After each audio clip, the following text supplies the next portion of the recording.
Oi, gente, tudo bem? É um prazer estar aqui. Eu sempre falo isso, né? Mas vou repetir. Sempre um prazer estar aqui com vocês. E aí a gente finalizou a nossa parte de geometria espacial. E agora a gente vai mais para a reta final, né? Já falamos sobre geometria plana, já falamos sobre geometria espacial. E hoje a gente vai falar um pouco, começar a falar sobre geometria, os assuntos que estão dentro da geometria analítica. E hoje a gente começa falando sobre. Na verdade, a aula de hoje é mais uma bem introdutório mesmo. Talvez você já até. Talvez, não sei se vai ser um pouco repetitivo para vocês, porque vão ser coisas que vocês já viram, né? De sistemas de coordenada. Até porque vocês já viram lá dentro de funções, você na hora de construir o gráfico, vocês acabaram vendo mais ou menos como é que funcionava esse sistema de coordenadas, que é o mais utilizado, né? Que a gente vai priorizar aqui, que é o sistema de coordenadas cartesianas. Mas, de qualquer modo, a gente vai conversar, vai resolver uns dois exercícios e na partir da próxima aula a gente já vai começar a ir mais a fundo dentro da geometria analítica, já falando um pouco sobre a distância de pontos, as posições das retas, a equação da reta, a equação reduzida, enfim, aí a gente vai conversando ao longo das aulas, tá bom? Então, bora lá começar? E aí, como eu já disse para vocês, a nossa conversa hoje vai ser sobre sistemas de coordenadas, né? E aí, os sistemas de coordenadas, eles são importantes e são necessários também porque a gente precisa expressar ou identificar a posição de pontos sobre uma superfície, né? E aí, esses sistemas de coordenadas, eles são bem importantes. E aí, no geral, esses sistemas de coordenadas, eles nos permitem dar valores quantitativos do ponto em relação à sua origem. Então, por exemplo, se a gente vê aqui na figura, a gente está falando, como eu disse para vocês, a gente vai falar sobre o sistema de coordenadas cartesianos. E aí a gente, na verdade, como eu expresso, né? Eu expresso, eu utilizo, ou eu desenho, ou eu escrevo esse sistema de coordenadas cartesianas. É mais ou menos como está aqui nessa figura que vocês já viram, como eu já disse para vocês. Talvez seja bem mais claro, esteja mais fresco na mente de vocês, porque vocês acabaram de ler ou de relembrar um pouco sobre as funções. Quando vocês viram lá funções afins, viram o gráfico da função exponencial, função quadrática, vocês utilizaram esses sistemas de coordenadas. Mas não tem só esses. Não tem só esse sistema, na verdade. A gente tem também os outros sistemas geográficos, né, de coordenadas geográficas, onde a gente utiliza as expressões de longitude, latitude, tem as coordenadas polares também. E essas coordenadas polares, a questão de longitude, latitude, a gente vê mais lá quando a gente está vendo lá a geografia, essas coisas. As coordenadas polares, né, quando a gente não consegue expressar, ou até consegue, ou talvez seja difícil a gente expressar determinada localização de um ponto dentro do sistema cartesiano, que é o mais conhecido, a gente utiliza o sistema de coordenadas polares. Mas a gente não vai conversar sobre eles, a gente vai focar mesmo nas coordenadas cartesianas. E aí o sistema cartesiano ortogonal, sistema de coordenadas cartesianas, que foi criado, né, por um carinha chamado Renato Cartesius, ou Descartes, né? É um cara bem famoso aí dentro das ciências, e quando eu digo dentro das ciências, eu não me restringo apenas à matemática. E aí ele identificou esse sistema de coordenadas de correspondência biúnica, ou seja, cada par ordenado, ele é referente a apenas um ponto, né? E quando a gente fala desses pares ordenados, a gente fala deixa eu colocar aqui uma conta, de pares ordenados x e y, né? E aí, para estabelecer essa relação biúnica, são utilizados esses dois eixos ortogonais que me permitem identificar esse par ordenado XY. E aí a gente tem dois eixos, né? O eixo X e o eixo Y, né? E aí nesse eixo X e Y, eles dois, na verdade, esses dois eixos, eles constituem e dispostos dessa maneira aqui, perpendiculares entre si, eles dispõem e formam o meu sistema de coordenadas cartesianas, onde esse meu eixo X é o que eu chamo de eixo das abscissas e esse eixo Y é o que eu chamo de eixo das ordenadas, né? E aí, o que a gente... Deixa eu voltar aqui nessa imagem. O que a gente percebe? A gente percebe que a gente tem o eixo X, a gente tem o eixo X, a gente tem o eixo Y. E aí, é como se fosse... Imagina que você tem a reta numérica. E aí, como reta não tem fim, né? Mas a gente pegou um pedaço dela aqui, que é o que a gente usou para visualizar. E aí, imagina que você tem os números positivos deste lado, e tem os números negativos desse lado, e tem um ponto que a gente, vamos dizer que é o ponto central, que a gente denomina de... que comece pelo 0, né? E aí daqui eu tenho os números negativos, daqui eu tenho os números positivos. Então imagina que você pegou esta reta e colocou aqui, ó. E aí formou o eixo X, o eixo das abscissas. Imagina que você pegou uma reta semelhante a esta e colocou neste outro sentido aqui. E aí essas duas retas, elas se juntam em um ponto. Então esse ponto que une essa reta ou esse eixo Y com o eixo X, né? Eles se unem justamente no ponto 0, tá? Então, se X é 0 e Y é 0, para que eles se encontrem justamente neste ponto, então a coordenada desse ponto, a coordenada que a gente chama de origem, vai ser o quê? 0, 0, que é justamente esse ponto aqui que está em lilazinho. Tá, se a gente utilizou esse raciocínio para identificar a origem desse meu plano cartesiano, né? A gente vai usar o mesmo raciocínio para a gente identificar qualquer um outro ponto que a gente queira dentro desse plano cartesiano. Tá. E aí, vamos para cá. E aí vamos desenhar, né, o eixo Y, que é o eixo das ordenadas. E aí a gente vai desenhar o eixo X, que é o das abscissas. E aí a gente conversou anteriormente que tem um ponto onde esses dois eixos acabam se encontrando, que é justamente na coordenada 0, 0. Na coordenada 0, 0, porque X é 0, Y também é 0. Deixa eu colocar aqui que fica melhor. Esse ponto bem aqui. X é igual a 0. E Y é igual a 0. Beleza.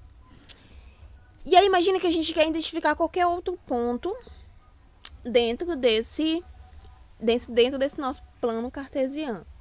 A gente utiliza o raciocínio do que a gente chama de produto cartesiano. E aí, o que seria, então, esse produto cartesiano? Imagina que você tem dois conjuntos, o conjunto A e que você tem o conjunto B. E como conjunto, quer dizer, o conjunto pode ser vazio, pode não ter elementos, né? Mas vamos imaginar que esse conjunto A, ele tenha um determinado número de elementos. E o conjunto B também tem um determinado número de elementos. E aí a gente queira fazer, ou queira saber, como é que ficaria a junção dois conjuntos, ou identificação dos pontos, através da junção destes dois conjuntos no meu plano cartesiano que a gente desenhou aqui do lado. E aí a gente imagina que o conjunto A ele seja formado pelos elementos 1, 2 e 3, e que o conjunto B seja formado por 2, menos 1 e 3. E aí, o que acontece? Se eu quiser juntar esses dois elementos aqui, ou os dois conjuntos, a gente vai ter o que a gente chama de produto cartesiano. E aí, o produto cartesiano, a gente expressa desta maneira. Como se fosse A vezes B, ou então A cartesiano B, que é justamente um outro conjunto formado pelos pares ordenados de A e B, né? E aí forma os pontos resultantes da junção desses dois conjuntos. Se a gente está falando que o conjunto A tem os elementos 1, 2 e 3, e o conjunto B tem os elementos 2, menos 1 e 3, a gente está falando o quê? E a intenção é ter um conjunto formado por todos os pares ordenados resultantes dessa junção. O que a gente tem? A gente vai colocar este elemento aqui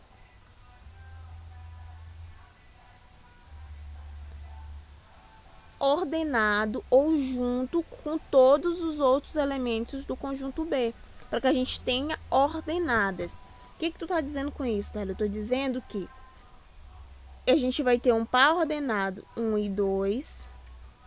Eu estou dizendo que a gente vai ter o par ordenado 1 e menos 1. E estou dizendo que a gente vai ter o par ordenado 1 e 3.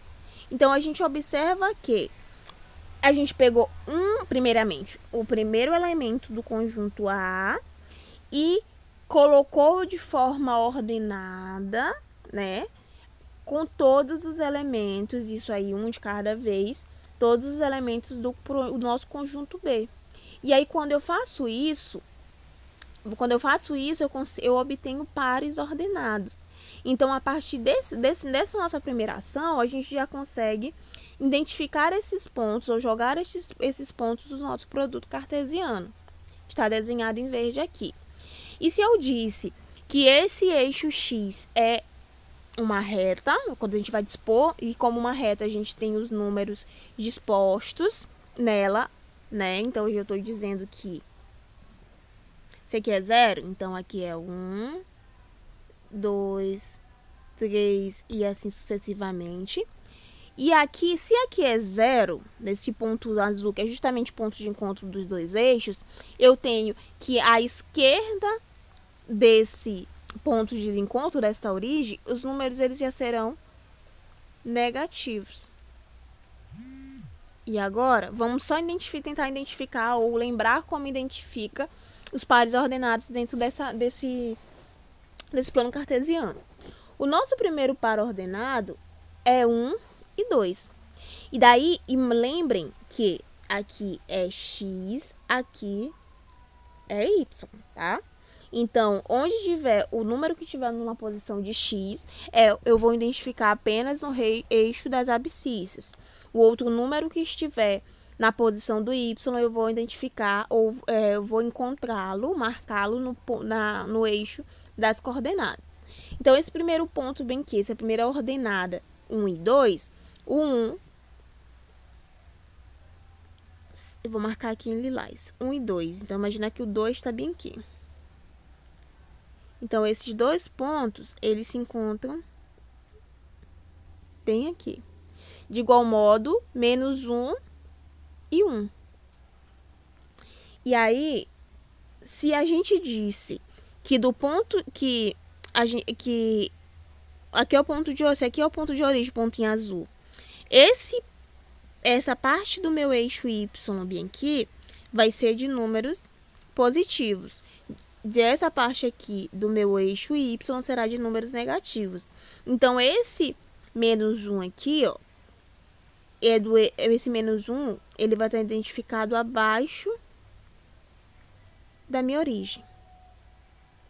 E o 1 será positivo, né? Que tá dizendo que o x será positivo. Então, aqui, ó, eu consigo identificar, já consigo identificar quais são as coordenadas deste ponto. Eu consigo identificar o ponto através dessas coordenadas.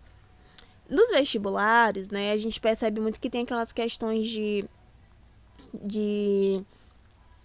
a formiguinha, ela andou, estava num determinado ponto, e aí ela andou tanto para leste quanto para oeste, e enfim, dá a questão, ela dá a posição, né, a qual ela se dirigiu, ou a direção a qual ela se dirigiu, e pede para que você identifique em qual a coordenada atual, por exemplo. A gente vai até resolver uma questão semelhante a essa, então é bom que fique, é interessante que esteja bem claro em nossas mentes como identificar, por mais que pareça simples, mas é importante que fique claro como é que a gente identifica esses pontos dentro do plano cartesiano.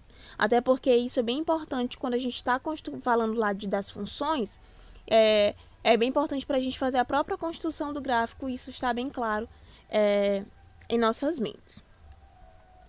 Dito isto, a gente já tem uma questão aqui, né? Em um sistema de coordenadas cartesianas, com o eixo de abscissas orientado positivamente para a direita e o eixo das ordenadas orientado positivamente para cima, há um minúsculo inseto no ponto de coordenadas 4 e 3. Então, o ponto inicial deste inseto é na coordenada 4 e 3. E aí, vamos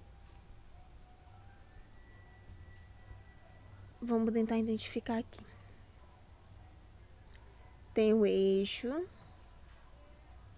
o plano das abscissas aqui, o eixo das abscissas e o eixo das ordenadas. E aí no próprio enunciado da questão, ela já nos dá umas observações. Ele disse que no eixo das abscissas, na direita, né, então na parte da direita deste eixo, os números eles são positivos. E no eixo para cima ou no sentido para cima do eixo das ordenadas, eu também tenho números positivos. E aí a gente observa o seguinte, então.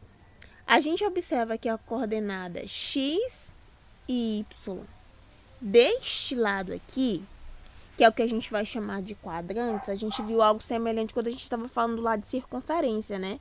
E daí a gente lembrou que a gente dividiu, chama circunferência, e aí a gente dividiu passou o eixo das coordenadas, eixos x e y, e a gente acabou dividindo essa circunferência em 4 partes. E aí a gente falou que essas circunferências foi, então, dividida em quadrantes, onde, nesse sentido aqui, eu tenho que aqui é positivo, e aí a gente dependeu, né? A gente falou que aqui era o primeiro quadrante, na verdade, aqui era o segundo quadrante, aqui era o terceiro quadrante, aqui era o quarto quadrante. Então, esse mesmo raciocínio a gente vai utilizar de quadrantes, a gente vai utilizar para o plano cartesiano como um todo, tá? Então, sem ter a presença da circunferência. Então, aqui eu tenho que é o primeiro quadrante, aqui eu tenho que é o segundo quadrante, terceiro e quarto. E aí, voltando para as observações, o que a gente percebe aqui? Se aqui são números positivos e aqui são números positivos também, então eu tenho que no primeiro quadrante, x e y, eles são positivos. E aí eu percebo aqui que no segundo quadrante as coordenadas de y continuam positivas, porém as coordenadas de x elas passam a ser negativas. No terceiro quadrante eu tenho x negativo e tem o y também negativo. Então, menos, menos. E por fim, no quarto quadrante, eu tenho que x é positivo e tenho que y é negativo. E aí, voltando para a nossa questão, né? Ele disse... Deixa eu desenhar aqui novamente. Ele disse que a formiguinha, ela estava no ponto inicial dela, era na coordenada 4 e 3. Era na coordenada 4 e 3. Então, aqui vamos supor que esteja o 4. E que, então, o x é 4. E y é igual a 3. Então, fazendo o alongamento aqui, colocando o ponto de encontro, então eu tenho que a nossa formiguinha, ela tá inicialmente nessa coordenada aqui. Só que aí o enunciado me diz ainda que ela fez a seguinte sequência de movimento. Ela caminhou 3 unidades para a esquerda. Então, se ela estava inicialmente aqui no 4, né? Ela foi... Então, se ela andou esquerda à direita, ela está andando no eixo das... Se ela andar aqui esquerda à direita, ela está andando no eixo das abscissas. Se ela andar cima e baixo, norte e sul, ela estará andando no eixo das ordenadas. Isso a gente concorda. Então, se ela andou 3 unidades para a esquerda, então, se ela estava no 4, ela foi 1, 2, 3. Então, ela parou no 4, 3, 2, 1. No primeiro movimento, ela parou no 1. Certo? E aí, o que foi que ela fez mais? Ela andou 2 unidades para cima. Ela andou 2 unidades para cima. Então, se aqui, no eixo Y, ela estava no 3, se ela andou 2 unidades para cima, então ela foi para o 4, 5. Então, ela foi nessa outro ponto aqui. Então, Então, deste ponto inicial aqui, dessa coordenada 4 e 3, ela foi parar na coordenada 5 e 1. Certo? Só que ela não parou por aí. Ela, além disso, quando ela parou na coordenada 5 e 1, ela foi 1 unidade para a direita e 3 unidades para baixo. Então, se ela estava no 1, ela foi 1 unidade para a direita. Então, ela fez esse movimento aqui. Ela foi para o 2. E desceu 3 unidades para baixo. Então, se ela estava no 5, ela foi 1, 2, 4, 3, 2. Pronto. Então, ela foi parar nessa outra coordenada aqui. Na coordenada 2 e 2. Então, da posição 4 e 3, a formiguinha ela acabou parando na posição 2 e 2.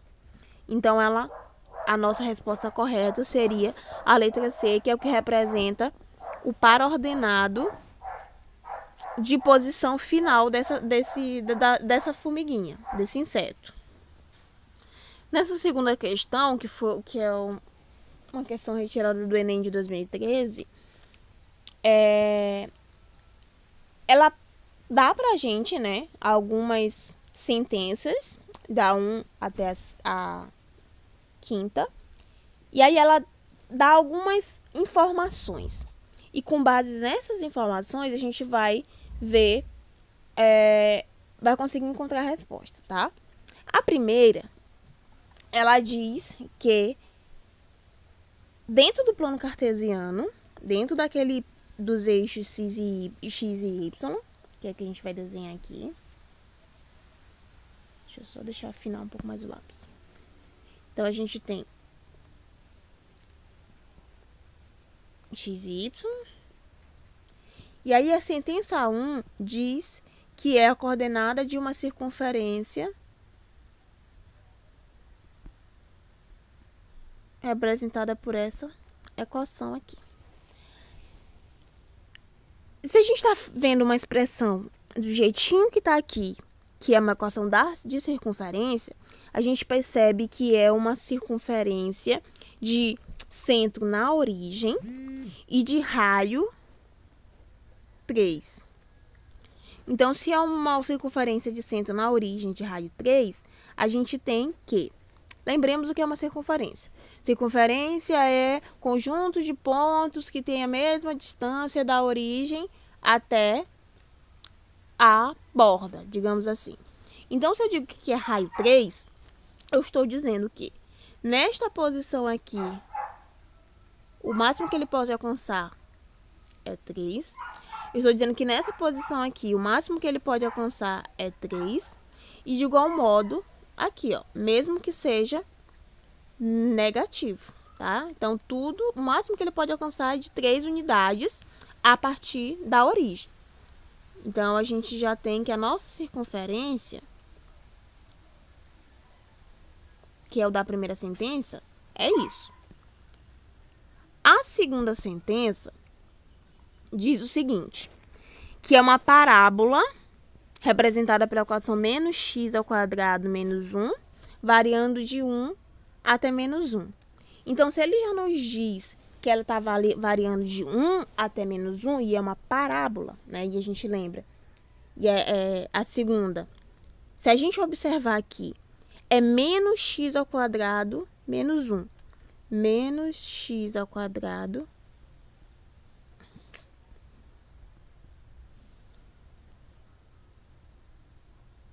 eu vou ficar assim mesmo.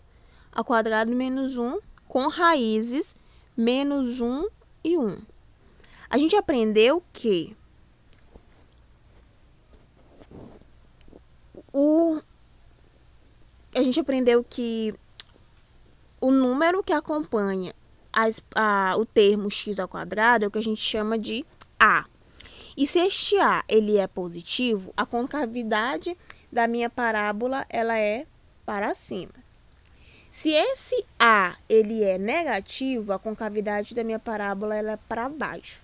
Então, a gente percebe aqui que a minha função é menos x ao quadrado menos 1. Então, meu a já é negativo. Então, eu sei que a parábola que eu vou encontrar aqui, ela está com a concavidade para baixo, certo? E se ele está variando de menos 1 entre menos 1 e 1, né?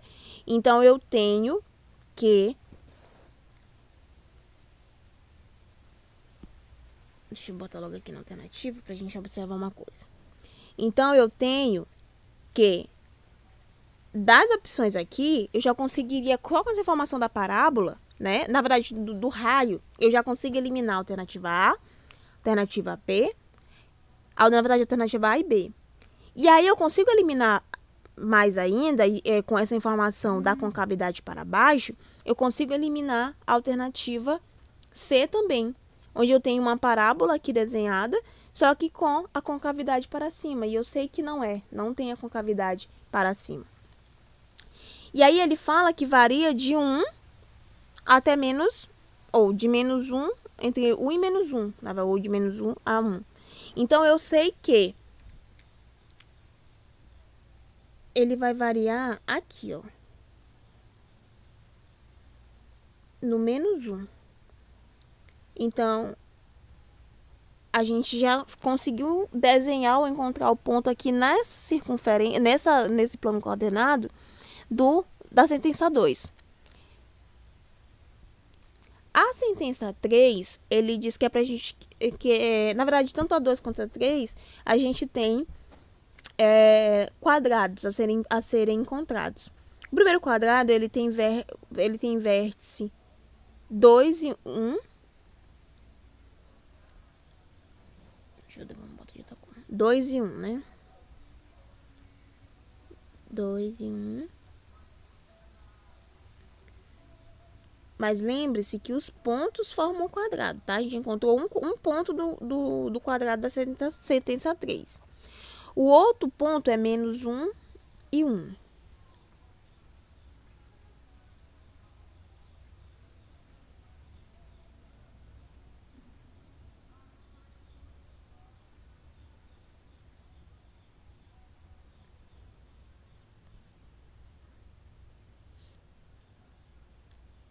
E aí o outro é -1 e 2.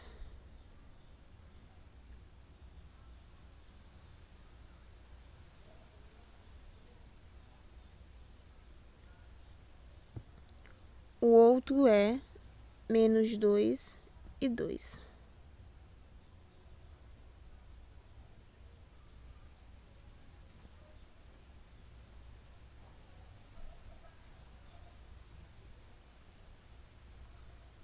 Se a gente for observar aqui na figura, a gente tem dois quadrados desenhados, certo?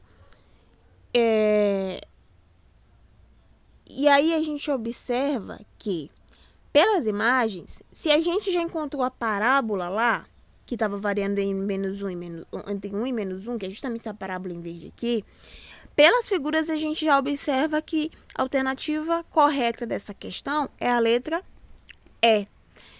E aí vocês percebem que, por mais que seja simples, talvez identificar os pontos, determinados conjuntos de pontos dentro do plano cartesiano, é importante que isso esteja bem claro em nossas mentes, porque vão ocorrer situações onde vão ser dadas alternativas. Por exemplo, essa última questão pediu para a gente identificar através de funções diferentes, pontos diferentes, tá? E esses pontos diferentes conseguiam formar o todo, né? Que é o que estava perguntando na nossa questão. Então, por exemplo, a gente percebe que a alternativa então é como se fosse essa carinha de triste. E aí, sobre essa, foi uma aula bem introdutória mesmo, e aí a partir da próxima a gente já vai falar sobre distância entre pontos, como é que a gente encontra, as coordenadas do ponto médio e as condições de alinhamento de pontos, tá bom? De qualquer modo, estou à disposição de vocês, fiquem à vontade e bons estudos!